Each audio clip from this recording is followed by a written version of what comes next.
Pardon the interruption, but I'm Mike Wilbon. The World Series begins tonight, Tony. When you were a kid, did you dream of playing in one? I'm Tony Kornheiser. I didn't, but my classmate did. A kid by the name of Abner Doubleday. Yeah. They call it the World Series, then they call it something else. They call it a Great game. Series. No, they just called it a game in the backyard. Like when he invented it, he didn't have that far-reaching look about a World Series. Full truth, you were in a Giants uniform wearing 24, right? Oh, I'd love to have been in a Giants uniform wearing 24. He was my idol. I know. Willie Mays was my idol. Welcome to PTI, boys and girls. In today's episode, Adam Silver has issues, the Chargers roll the Vikings, and Aaron Rodgers gets ready to face Jordan Love. But we begin today with the World Series, which opens tonight, finally, in Toronto, between the Blue Jays and Dodgers. The Blue Jays are 7-4 this postseason. The Dodgers are 9-1. The Blue Jays have a lot of homers, 20 in 11 games. They've scored 71 runs. The Dodgers have had great starting pitching. Their starters have an ERA of 1.40 over 10 games.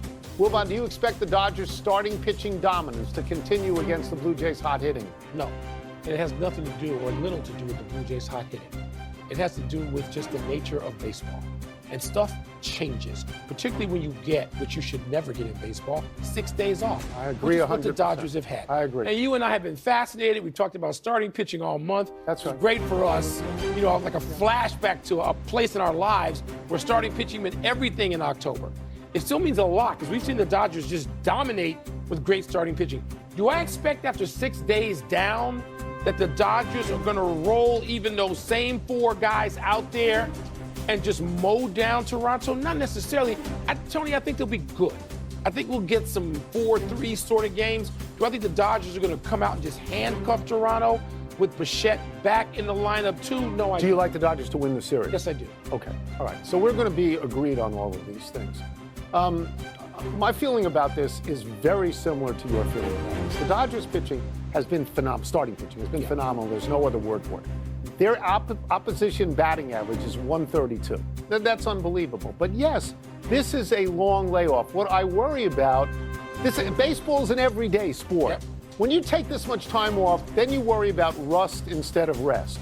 And I have something here. It's an ominous statistic. This year will be the 5th time since 1985 that one team in the League Championship Series swept and the other went 7 games. In the previous 4 times this happened, the 7-game team won every World Series, right? The Dodgers. You know, I think the Dodgers will win because I think good pitching trumps good hitting, and the Dodgers can hit. The Dodgers can hit. This is one of the best hitting Dodgers lineups ever. They have more runs in the regular season than Toronto, 825 to 798. Toronto doesn't have a top of the order like the Dodgers. No, Ohtani and Betts and Freeman. But again, Mike, you know what it feels like? It feels like the World Series is a bowl game, that we've waited so long. And so I think Toronto's really good. Their batting average, team batting average in the postseason is 296. That's unbelievably high. The Dodgers is 256. So, I respect them. The hottest guy in baseball is Vlad Guerrero. They have more home runs than strikeouts. That doesn't happen.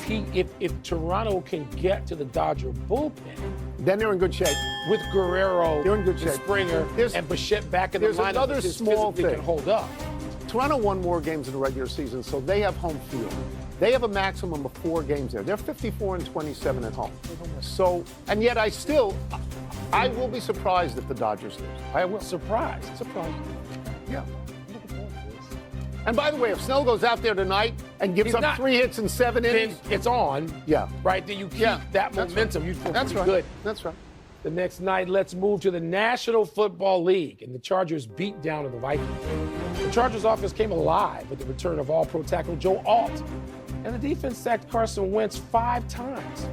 So what did this win do for you and your estimation of the now 5-3 Chargers? Not much, really, because Minnesota isn't a very good team. This was supposed to be J.J. McCarthy's team, but for weeks now, they've gone to Carson Wentz, who gets beat up. And a lot of people looked at that game and said, why is he still in there? We don't know if J.J. McCarthy is any good, but after all these years, we have a sense that Carson Wentz isn't very good. right? So I don't think a win over Minnesota is something you hang your hat on. Were the Chargers good? Yeah, the Chargers were good.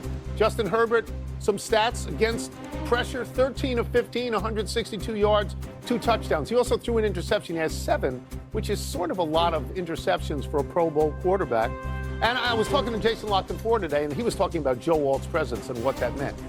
In the games that Joe Alt has played, the Chargers are 4-0. Yeah. In the 4 games that he's missed, they're 1-3, and the one was that really dicey win against Miami. So he's obviously an important component there. Yeah, the Chargers, I didn't go crazy when they lost a couple. I still think they're pretty good. I still think they're a threat to win their division, even though Kansas City's in it. And Denver. And Denver's ahead of them. Denver? A threat. I'm not saying the favorite, but a threat. Okay. So the Chargers are about where they are. This is what an NFL season does. This is what all professional sports seasons do, unless you have a dominant, crazy Patriots 18-0 team or Bears 15-1 or Dolphins. You have an ebb and flow. Yeah. Teams are going to lose. The Chargers are going to lose 3 or 4 more times. I think the Chargers sort of regain their footing. The Vikings, Tony, so there are 2 teams coming into the season that I thought were going to take a backslide. The Vikings, because of their quarterback situation, because I think getting rid of Sam Darnold was stupid, and the Commanders. Because they had everything go right, including great health. That's right. Right? That's right. And so I worry about that. And I certainly hope that Jason Daniels can be healthy and be out there soon. But those are the 2 teams taking the backslide. Jaden Daniels, not Jason Daniels. Jason Lockton-Ford. Jaden Daniels. Jade. I will give you the next 4 games, though, that the Chargers have, because they are all winnable. At Tennessee is winnable. Very. Home Steelers is winnable. Yeah. At Jacksonville is winnable. Yeah. Home Raiders is winnable. So, but like you have in the past, I often think of the Chargers that the whole is not greater than the sum of its parts, so I remain somewhat skeptical. Let us revisit the gambling story in the NBA from yesterday. Terry Rozier of the Miami Heat was arrested in connection with alleged insider information betting. And Chauncey Billups, coach of the Trail Blazers, was arrested for his alleged involvement in a poker scheme that has mob implications. Wilbon, this is at least a public relations nightmare for the NBA. Oh. What sort of pressure is on Commissioner Adam Silver right now? None. Nothing he can do. He couldn't do anything on the front end. He doesn't have the power of subpoena. He wasn't going to be able to compel witnesses to testify or to give him information. Nothing. They're not a law enforcement organization. Adam Silver, now, you could, from a public relations standpoint, you could stand there and huff and puff and pound the table and look like a tougher guy. I don't know what David Stern would have been able to do. He might have been able to project something different. He would have tried. He would have tried. But in terms of what Adam Silver can do, he's got to sit there now and take it. He's got to sit there now and hope. Here's what he can do. He can pray every night that this is the iceberg in full and not just the tip. All right. That's about it. So let me start by stating, for the record, nothing happened today that advanced this story from yesterday. We don't know if it's going to widen out. We don't know if, as you say, it is the tip of the iceberg or the iceberg itself. Regardless of that, even if this is all it is, it's disastrous in terms of public relations, and Adam Silver is where you and I disagree, has to get out in front of this. I was honestly stunned last night that he did not go on the pregame show with Ernie Johnson and Shaq and Kenny Smith and Charles. He should have been there because they talked about it at great length. And because they're NBA guys, that might have been a soft landing. To me, it looks like he's hiding under his desk. I refer to my notes. I don't think this is as bad as Tim Donaghy. I mean, I really don't. I don't think it's close to that. But what you have, what's most important is the integrity of your game. And if this is true about Terry Rozier, then you don't have the integrity of your game. And that's, and you had an investigation into him, however limited you might have been, you cleared him because you let him play. Now you have an investigation into Steve Ballmer and Kawhi Leonard. And if it comes out that you're not going to do anything about that, the general public is going to say, well, you don't want to do anything about that. You have an inferior investigation. They're going to say, maybe you just want to sweep wrongdoings under the rug. And that's why I believe Adam Silver has to get out and talk and talk. But he hasn't.